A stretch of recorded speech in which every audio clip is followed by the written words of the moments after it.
Mostly it's when I was a kid, my father on Wednesdays, if we had nothing else to do, we would come up here and sit and watch all the animals being auctioned off. It was like a bleachers, and everybody would sit up in those bleachers, and the auctioneer would give the ones that wanted to buy a cow, a pig, or a goat, he would give them a number, and the auctioneer would start auctioning, and if the buyer wanted to buy one, he'd hold his number up.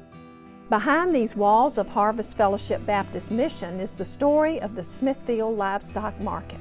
We're in what would have been the auction area on either side. Of course, we've got classrooms over here on the left, but on either side there were bleachers, and there was a walkway up here, and the animals were auctioned off right down through the middle here. And then, of course, there were pens.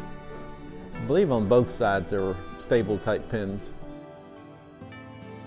These columns here are big 12 by 12 oak posts that are still holding the building up. Founded in 1948 by James E. West, it was located on Battery Park Road.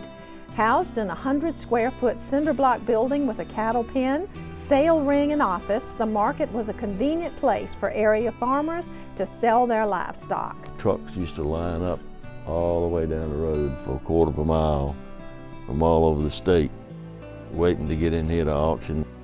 Pigs, cows, goats, and sheep were auctioned each Wednesday.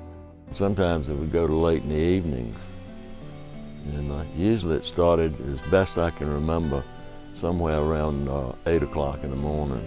Certain times of the year, like around Easter, it would be mostly goats and sheep. During the Jewish holidays, they would come up here, the Jewish people would come up here and buy the goats or the lambs. Normally, anything carried to the sale in livestock or merchandise that could be auctioned was offered to the public. The market attracted sellers from as far away as the Eastern Shore, northeastern North Carolina, Northern Neck, Gloucester, and Virginia Beach areas.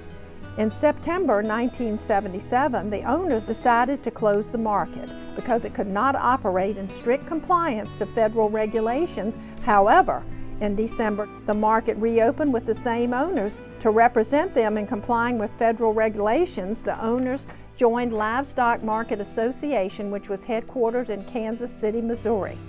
In 1979, Peggy Brown worked at the Smithfield Livestock Market, supervising 3 additional employees. They kept up with and balanced the record books and ledgers. Also, they were responsible for mailing a variety of business items to livestock dealers and sellers. In 1998, owner C.R. Falls retired from the business. The Smithfield Livestock Market was listed for sale, but livestock auctions continued until the property sold. In 2004, it was purchased by Harvest Fellowship Baptist Mission to be used as a permanent church site. We had been looking for a couple of years, actually, ever since we started, and this came about, the property came about like overnight. One of our members was a real estate agent and literally drove by as they were putting the sign out.